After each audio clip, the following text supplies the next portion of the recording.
اس کے مطابق وہ لوگ مین روڈ پر مغرب کی طرف سے آتے ہیں اور اس کے ہوٹل سے بائیں جانب ایک کچے راستے پر مڑ جاتے ہیں۔ یہ راستہ مین روڈ سے شمال میں کسی طرف جاتا ہے۔ میرے ذہن میں روشنی کا ایک تیز جھماکا سا ہوا۔ متروکہ ڈیرے سے واپسی کے سفر میں جب ہم مین روڈ پر پہنچے تھے تو میں نے وہاں سڑک کے کنارے ایک چھپر ہوٹل دیکھا تھا۔ کانسٹیبل اسلم یقیناً اسی ہوٹل کا ذکر کر رہا تھا۔ ہم لوگ ڈیرے سے جنوب میں آئے تھے اور وہ گھڑ سوار مین روڈ سے شمال کی جانب جاتے تھے، یعنی ایک ہی بات تھی۔ کیا تم لوگوں کی پوچھ گچھ سے ہوٹل کے مالک رب نواز کو کسی قسم کا شک تو نہیں ہوا؟ میں نے یک کے بعد دیگرے دونوں کے چہروں کے تاثرات کا جائزہ لیتے ہوئے سوال کیا۔ نہیں جناب، بالکل نہیں، ارشاد بڑے اعتماد سے بولا۔ ہم نے بڑی ہوشیاری سے کام دکھایا ہے۔ اب تم دونوں یہاں سے سیدھے رب نواز کے ہوٹل کی طرف جاؤ گے۔ میں نے ایک ایک لفظ پر زور دے کر تحقیقانہ انداز میں کہا۔ اور نہایت چابکدستی کے ساتھ ہوٹل پر نظر رکھو گے۔ پھر جیسے ہی تمہیں وہ گھڑ سوار نظر آئیں، فوراً سے بیشتر تھانے آ کر تم اطلاع دو گے۔ تم میں سے ایک ادھر ہی ٹھہرے گا، دوسرا میرے پاس آئے گا، ٹھیک ہے؟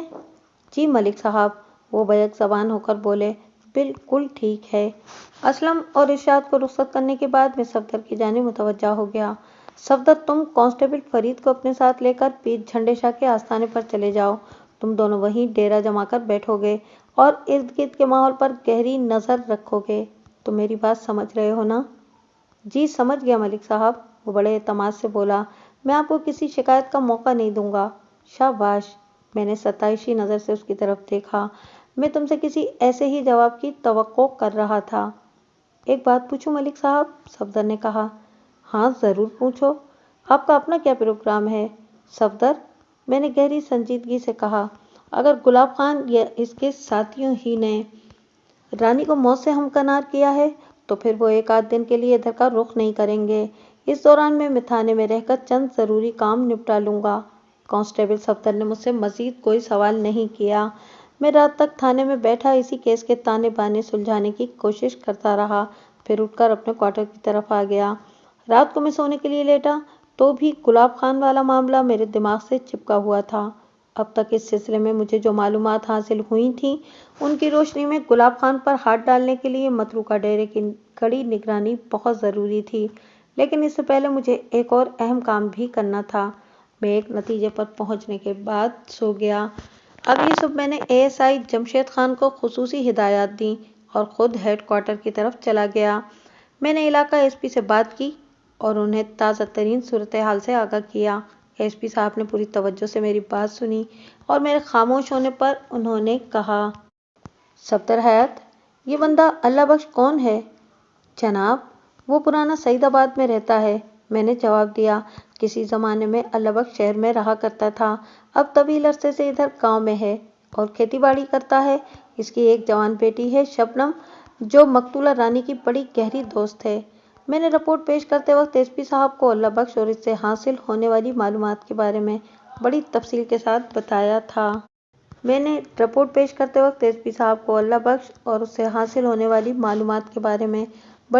کے ساتھ بتایا تھا۔ اللہ بخش پر خصوصی نگاہ رکھنے کی ضرورت ہے، وہ سوچ میں ڈوبے ہوئے لہجے میں بولا۔ گلاب خان اور اس کے سرغنہ کے بارے میں اس کی معلومات بڑی حیرت انگیز ہیں۔ ہو سکتا ہے کہ اللہ بخش کا کنیکشن انہی لوگوں سے ہو۔ سر، مجھے تو ایسا محسوس نہیں ہوتا، میں نے صاف گوئی کا مظاہرہ کرتے ہوئے کہا۔ اگر آپ کا حکم ہے تو میں اسے نظر میں رکھوں گا۔ صفدر حیات، وہ گمبھیر انداز میں مجھے مخاطب کرتے ہوئے بولے، میں نے پہلے تمہیں نہیں بتایا تھا، لیکن حقیقت یہی ہے کہ ہم جس اسمگلر گروہ کی طاق میں ہیں اور جن کے بارے میں تمہیں بتایا گیا تھا، ان لوگوں کا تعلق اسی سرغنہ بدنام زمانہ شخص ہی سے ہے اور اللہ بخش کے انکشاف کے بعد وہ گلاب خان کے سوا اور کوئی نہیں ہو سکتا۔ تمہیں بہت زیادہ ہوشیار رہنا ہوگا۔ آپ مجھ پر بھروسہ رکھیں سر، میں نے بڑے عزم سے کہا۔ میں بہت جلد آپ کو خوشخبری سناؤں گا۔ ویری گڈ، انہوں نے تعریفی نظر سے مجھے دیکھا۔ تم جو بھی لاہ عمل ترتیب دو، میرا مشورہ ہے کہ اللہ بخش کو نظر انداز نہیں کرنا۔ آپ بالکل بے فکر ہو جائیں سر، میں نے گہری سنجیدگی سے کہا۔ میں اس مشن میں اللہ بخش کو ایک لمحے کے لیے بھی فراموش نہیں کروں گا۔ شاباش، وہ گردن کی اثباتی جنبش کے ساتھ بولے۔ اگر اس کام کے لیے تمہارے تھانے کی نفری کم پڑ رہی ہو تو میں کوئی اور بندوبست کرتا ہوں۔ نہیں سر، میں کام چلا لوں گا، میں نے بڑے اعتماد سے کہا۔ آپ بالکل پریشان نہ ہوں، میں آپ کو کسی بھی شکایت کا موقع نہیں دوں گا۔ میری دعائیں تمہارے ساتھ ہیں، ایس پی صاحب نے کہا۔ میں ان سے رخصت لے کر ہیڈ کوارٹر سے نکل آیا۔ ضلعی ہسپتال بھی تھوڑے ہی فاصلے پر واقع تھا۔ میں ایک سوچ کے تحت سرکاری اسپتال پہنچ گیا۔ میں نے ڈیوٹی ڈاکٹر سے ملاقات کی اور اسے اپنی آمد کی غرض و غایت سے آگاہ کیا۔ مذکورہ ڈاکٹر نے مجھے بتایا کہ مقتولہ رانی کا پوسٹ مارٹم ہو چکا ہے اور ابتدائی رپورٹ بھی تیار ہے۔ آج دوپہر کے بعد لاش کو اسپتال سے روانہ کرنے کا ارادہ تھا۔ میں اتفاق سے ادھر آ ہی گیا ہوں تو لاش کو بھی اپنے ساتھ لے جاتا ہوں، میں نے ڈیوٹی ڈاکٹر سے کہا، اگر اس میں آپ کی طرف سے کوئی انتظامی رکاوٹ نہ ہو تو۔ کوئی رکاوٹ نہیں ہے، ڈیوٹی ڈاکٹر نے جواب دیا، بس آپ کو لگ بھگ آدھا گھنٹہ انتظار کرنا ہوگا، کچھ ضروری بندوبست کرنا ہوگا۔ ٹھیک ہے، میں آدھے گھنٹے کے بعد آ جاتا ہوں، میں نے کہا۔ جب تک ادھر شہر میں ایک دو کام ہیں، انہیں نمٹا لیتا ہوں۔ واضح رہے کہ اس روز میری اور ایس پی صاحب کے درمیان گلاب خان اور اس کے سرغنہ کے حوالے سے خاصی تفصیلی بات چیت ہوئی تھی، لہٰذا بنا کسی ٹھوس ثبوت کے اس پر ہاتھ نہیں ڈالا جا سکتا تھا۔ میں نے ایس پی صاحب سے وعدہ کیا تھا کہ میں انہیں گلاب خان کی گرفتاری کی شکل میں ایک ٹھوس ثبوت فراہم کروں گا۔ میں آدھے پونے گھنٹے تک شہر میں ادھر ادھر گھومتا رہا، پھر رانی کی پوسٹ مارٹم شدہ لاش کے ساتھ سعید آباد آ گیا۔ میں نے تھانے جانے کے بجائے سیدھا رانی کے گھر واقع پرانے سعید آباد کا رخ کیا تاکہ رانی کی لاش کو اس کے ورثاء کے حوالے کر سکوں۔ اس طرح وہ تھانے آنے اور لاش لے جانے کی زحمت سے محفوظ رہتے۔ میں نے مختلف کاغذات پر شوکت علی کے دستخط لے کر قانونی تقاضے پورے کیے اور واپس تھانے آ گیا۔ پوسٹ مارٹم کی ابتدائی رپورٹ میں نے واپسی کے سفر کے دوران ہی پڑھ لی تھی، جس کے مطابق رانی کی موت اس کے اغوا کے بعد آنے والی رات کو ہی واقع ہو گئی تھی۔ اس کی موت کا وقت نصف شب کے آس پاس بتایا گیا تھا اور سبب کے ذیل میں درج تھا کہ مقتولہ کا سر بڑے طوفانی انداز میں کسی ٹھوس شے سے ٹکرایا تھا، جس کے نتیجے میں وہ زندگی ہار بیٹھی تھی۔ شام سے تھوڑی دیر پہلے میں نے ASI جمشید خان کو اپنے کمرے میں بلایا۔ وہ آ کر میرے سامنے بیٹھ چکا تو میں نے کہا، جمشید خان، کام کیسا چل رہا ہے؟ ایک دم فرسٹ کلاس ملک صاحب، اس نے جواب دیا۔ میں تمہارا کام بڑھانا چاہتا ہوں، میں نے اس کی آنکھوں میں دیکھتے ہوئے کہا۔ گھبراؤ گے تو نہیں؟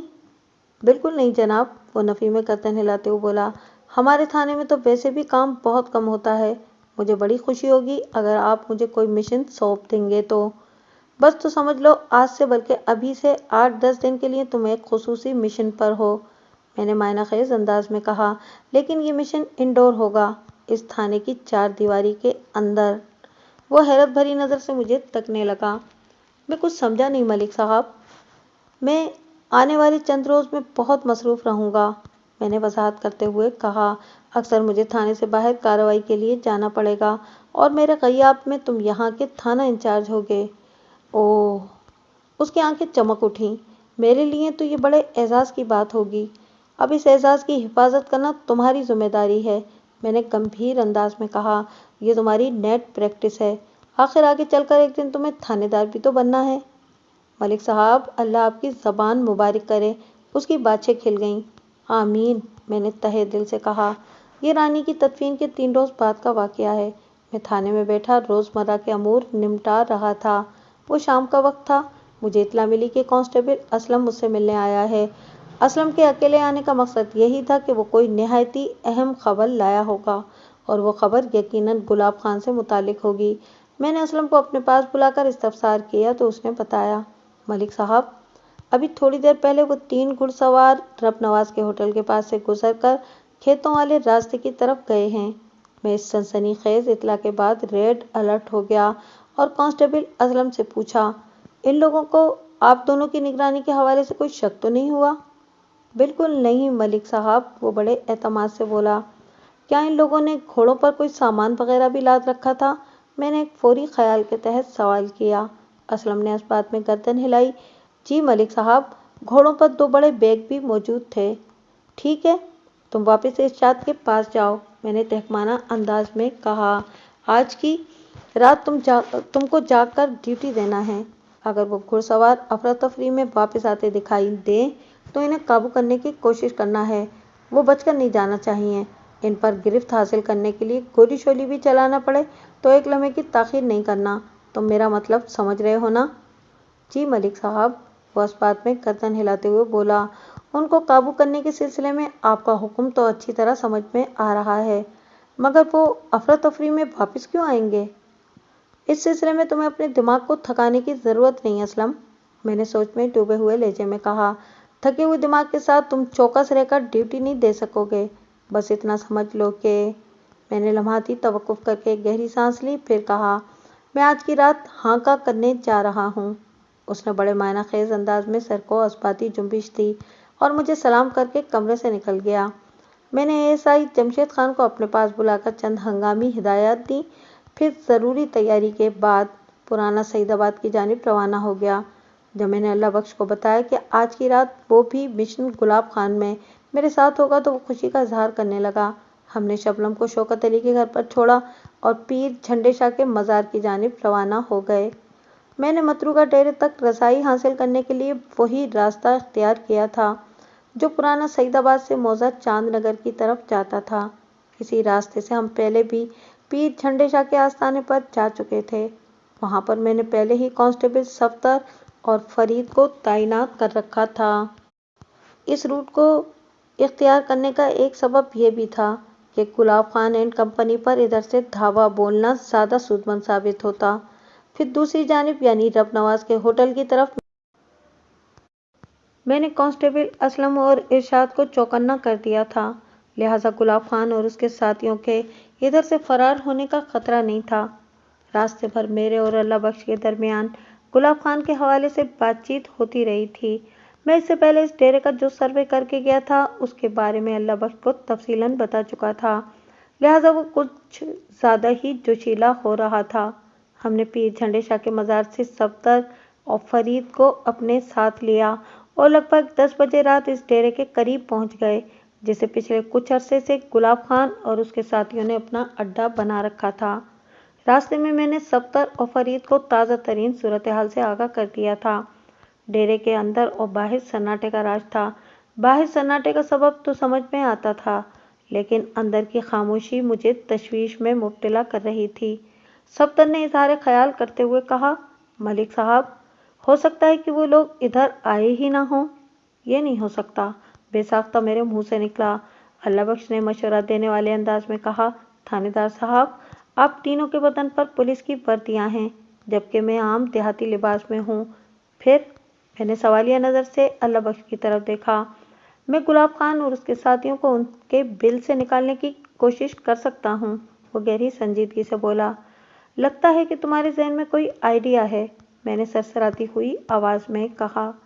جی ہاں، اس نے بڑے اعتماد سے اس بات میں گردن ہلائی اور پھر بولا، آپ لوگ ایک طرف ہٹ کر کھڑے ہو جائیں اور بالکل چوکنا رہیں، میں ڈیرے کا گیٹ کھلوانے کی کوشش کرتا ہوں۔ ٹھیک ہے، میں نے اللہ بخش کو تجربے کی اجازت دیتے ہوئے کہا، تم کوشش کر کے دیکھ لو۔ اللہ بخش ہمیں اندھیرے میں چھوڑ کر ڈیرے کے گیٹ کی طرف بڑھ گیا۔ ہم تینوں ایسے زاویے پر کھڑے تھے جہاں سے ڈیرے کا گیٹ صاف نظر آ رہا تھا، لیکن گیٹ میں کھڑے ہو کر ہمیں کوئی نہیں دیکھ سکتا تھا۔ اللہ بخش نے گیٹ پر پہنچ کر خاصی زوردار دستک دی۔ میری ذہن میں ایک خدشے نے سر اٹھایا۔ SP صاحب کے الفاظ میری سماعت میں گونجنے لگے، اللہ بخش پر خصوصی نگاہ رکھنے کی ضرورت ہے۔ گلاب خان اور اس کے سرغنہ کے بارے میں اس کی معلومات بڑی حیرت انگیز ہیں۔ ہو سکتا ہے کہ اللہ بخش کا کنکشن انہی لوگوں سے ہو۔ اول تو ایسا ہے نہیں، کیونکہ میری نظر بندے کو پہچاننے میں غلطی نہیں کر سکتی، میں نے اپنی سوچ میں خود سے کہا، اور اگر ایسا ہے تو پھر میں اللہ بخش کا حشر گلاب خان سے بھی زیادہ عبرتناک کروں گا۔ میرے ذہن میں ایک منفی سوچ ابھری، اگر اللہ بخش نے گلاب خان کو خفیہ اشارہ دے کر کوئی گڑبڑ کر دی تو… میں نے فوراً سے پیشتر سر جھٹک دیا، ایسا کچھ نہیں ہوگا۔ اللہ بخش کی زوردار دستک پر جب اندر سے کوئی رد عمل نہیں آیا تو اس نے دوسری دستک کے ساتھ بآواز بلند پکارا، بھائی، اندر کوئی ہے؟ میں راستہ بھٹکا ہوا مسافر ہوں، کوئی میری مدد کرے۔ اللہ بخش کی اس کوشش پر اندر سے جو جواب آیا اس نے مجھ سمیت صفدر اور فرید کو چونکا دیا۔ وہ ایک آواز تھی، جانی پہچانی آواز، گھوڑوں کے ہنہنانے کی مخصوص آواز یعنی ہنہناہٹ۔ اس ہنہناہٹ نے ثابت کر دیا کہ اندر چند گھوڑے موجود ہیں، جس کا واضح مطلب یہی تھا کہ وہ گھڑ سوار بھی اندر موجود ہیں جن کی تلاش میں ہم پچھلے چند روز سے سرگرداں تھے۔ میں نے صفدر اور فرید کو اشارہ کیا۔ وہ ڈیرے کے عقبی حصے کی جانب چلے جائیں۔ میں سامنے سے دھاوا بولتا ہوں، اگر ان لوگوں نے پچھلے حصے سے بھاگنے کی کوشش کی تو وہ انہیں سنبھال لیں گے۔ وہ میرا اشارہ سمجھ کر مذکورہ سمت بڑھ گئے۔ میں اللہ بخش کے پیچھے تھوڑا فاصلہ رکھ کر کھڑا ہو گیا۔ گیٹ پر نمودار ہونے والا شخص فوری طور پر مجھے نہیں دیکھ سکتا تھا۔ اللہ بخش نے ایک مرتبہ پھر زوردار دستک دی اور فریادی لہجے میں پکارا، بھائی گیٹ کھولو اور میری مدد کرو، میں ایک پھولا بٹکا پردیسی ہوں، مجھے راستہ سمجھا دو۔ تھوڑی دیر کے بعد گیٹ کھلنے کے آثار پیدا ہوئے۔ میں نے اپنا روسی ریوالور نکال لیا۔ اگلے ہی لمحے بآہستگی گیٹ کھلا اور کسی نے باہر جھانکنے کی کوشش کی۔ اس کی کوشش کو ناکام بنانے کے لیے مجھے بس اتنی ہی مہلت درکار تھی، اس سے پہلے کہ وہ شخص اللہ بخش سے کسی نوعیت کی گفت و شنید کا آغاز کرتا۔ میں نے ایک زوردار دھکا دے کر گیٹ کا پٹ اس کے منہ پر کھول دیا۔ وہ بلبلاہٹ کی آواز خارج کرتے ہوئے پیچھے کو الٹ گیا۔ میں بھرا مار کر ڈیرے کے اندر داخل ہو گیا۔ اسی لمحے کمروں کی جانب سے آواز ابھری، مراد کون ہے باہر؟ گیٹ کا تھپڑ کھا کر گرنے والا مراد بڑا ہی نامراد ثابت ہوا۔ اندھیرا ہونے کے باوجود بھی اس نے میری وردی کو ٹھیک طرح سے دیکھ لیا تھا۔ اپنے ساتھی کے سوال کے جواب میں وہ چلایا، گلاب خان، پولیس آئی ہے۔ پولیس؟ گلاب خان بس اتنا ہی کہہ سکا۔ گلاب خان کی حیرت اور بے یقینی میں ڈوبی ہوئی آواز نے مجھے بتا دیا کہ وہ ڈیرے سے فرار ہونے کی کوشش کرے گا۔ میں نے بجلی کسی سرعت کے ساتھ ایک ہوائی فائر کیا، پھر گرج کر کہا، کوئی بھاگنے کی کوشش نہ کرے، اس ڈیرے کو پولیس کے جوانوں نے چاروں طرف سے گھیر رکھا ہے، جو بھی مہم جوئی کرے گا حرام موت مرے گا۔ پھر میں نے مردار کی کمر پر ٹھڈا رسید کرتے ہوئے کہا، اٹھ کھڑا ہو جا۔ اسی لمحے کچھ ایسی آوازیں ابھریں جیسے گلاب خان اور اس کا دوسرا ساتھی میری دھمکی کو خاطر میں نہ لاتے ہوئے ڈیرے کے عقبی حصے سے فرار ہونے کی کوشش کر رہے ہوں۔ میں نے ایک فوری فیصلے کے تحت مراد نامی قنڈے کی ٹانگ پر فائر کیا اور اللہ بخش سے کہا، تم اس کا خیال رکھو، میں دوسروں کی خیریت پوچھ کر آتا ہوں۔ پھر میں کمروں کی جانب لپک گیا۔ میں نے انہیں دھمکی تو دی تھی کہ جب بھی بھاگنے کی کوشش کرو گے تو بے موت مرو گے، لیکن میں اس لمحے کا انتظار نہیں کر سکتا تھا کہ وہ ایسی کوئی کوشش کریں اور صفدر اور فرید کو کارروائی ڈالنا پڑے۔ جب میں ڈیرے کے عقبی حصے میں بنے کمروں تک پہنچا تو میں نے دیکھا کہ دو افراد دیوار پھلانگ کر فرار ہونے کی کوشش کر رہے تھے۔ میں نے ایک لمحے کی تاخیر کیے بغیر یکے بعد دیگرے دو گولیاں چلائیں۔ وہ دونوں دردناک آواز خارج کرتے ہوئے دھڑام سے ڈیرے کے اندرونی حصے میں گرے۔ میں نے فائر کرتے وقت اس بات کا خیال رکھا تھا کہ ان کے جسم کا ظہری حصہ ہی متاثر ہو۔ میں بھاگ کر ان کے سر پہ پہنچ گیا اور ٹارچ جلا جلا کر ان کا معائنہ کرنے لگا۔ اتنی دیر میں صفدر اور فرید بھی ڈیرے کے اندر آ گئے تھے۔ انہوں نے فوری کارروائی کے طور پر مراد کو اپنے قبضے میں کر لیا۔ اللہ بخش میری جانب لپکا اور زمین پر پڑے دو افراد میں سے ایک مچھل کی طرف اشارہ کرتے ہوئے چلایا، ملک صاحب، یہی ہے گلاب خان۔ آئندہ 5 منٹ کے اندر اندر ان تینوں گنڈوں کو الٹی ہتھکڑیاں پہنا دی گئیں۔ پھر میں نے کمروں کی تلاشی لی اور 2 بڑے بیگ دریافت کر لیے جن کے بارے میں کانسٹیبل اسلم نے مجھے بتایا تھا۔ میں نے بیگ کھول کر دیکھے تو دنگ رہ گیا۔ ایک بیگ کے اندر خطرناک اسلحہ بھرا ہوا تھا جبکہ دوسرا بیگ منشیات سے بھرا ہوا تھا۔ وہ تینوں مجرم اپنے خطرناک جرم کے ثبوتوں کے ساتھ میری گرفت میں آ چکے تھے، لہٰذا مجھے اپنا کام کرنے کے لیے اب اور کسی چیز کی ضرورت نہیں تھی۔ گلاب خان کے دوسرے ساتھی کا نام ایوب تھا۔ ان تینوں زخمی گنڈوں اور ان کے جرائم کے ثبوت کو لے کر میں رات کے آخری پہر اپنے تھانے پہنچ گیا۔ واپسی کے لیے ہم نے وہ راستہ اختیار کیا تھا جدھر اسلم اور ارشاد تعینات تھے۔ مزے کی بات یہ تھی کہ جب گلاب خان اور ایوب دیوار پھلانگ کر فرار ہونے کی کوشش کر رہے تھے تو ان کے پاس ہتھیار بھی موجود تھے، لیکن میں نے انہیں گولی چلانے کی مہلت نہیں دی تھی۔ میرے ریوالور سے نکلنے والی گولیوں نے گلاب خان کی تشریف اور ایوب خان کے ٹخنے کو لہولہان کر دیا تھا، جبکہ مراد کی ران مسلسل خون اگل رہی تھی۔ مجھے گلاب خان اور اس کے ساتھی گنڈوں پر زیادہ محنت نہیں کرنا پڑی تھی۔ وہ بری طرح زخمی تھے اور میں نے ان پر واضح کر دیا تھا کہ جب تک وہ اقبالی بیان نہیں دیں گے میں ان کی مرہم پٹی کا بندوبست نہیں کروں گا۔ ان کے پاس میری بات ماننے کے سوا کوئی چارہ نہیں تھا۔ جب میں نے گلاب خان اس مچھل سے رانی کی موت کے حوالے سے سوال کیا تو اس نے بڑی سنجیدگی سے جواب دیا، اسے میں نے نہیں مارا، وہ اپنی موت خود کیسے مر گئی؟ میں اس کی عزت خراب کرنا چاہتا تھا۔ اور وہ خود کو چھڑا کر بھاگنے کی کوشش میں تھی۔ وہ نگاہ چراتے ہوئے بولا۔ اسی چھینا جھپٹی میں اسے ایک زوردار دھکا لگا اور اس کا سر ایک دیوار سے جا ٹکرایا۔ بس وہ ادھر ہی گر گئی اور مر گئی۔ رانی تو مر گئی، بچو گے تم بھی نہیں، میں نے خونخوار لہجے میں کہا۔ تم جس کے خاص آدمی ہو نا، ہم جانتے ہیں۔ میں نے تمہیں تمہارے جرائم کے ثبوت کے ساتھ گرفتار کیا ہے۔ تمہاری باقی کی زندگی جیل کی دیواروں کے پیچھے گزرے گی۔ میں اتنا سخت چالان بناؤں گا کہ تمہارا سرغنہ تو کیا، تمہارا باپ بھی نہیں چھڑا سکے گا۔ وہ متوحش نظر سے مجھے دیکھنے لگا۔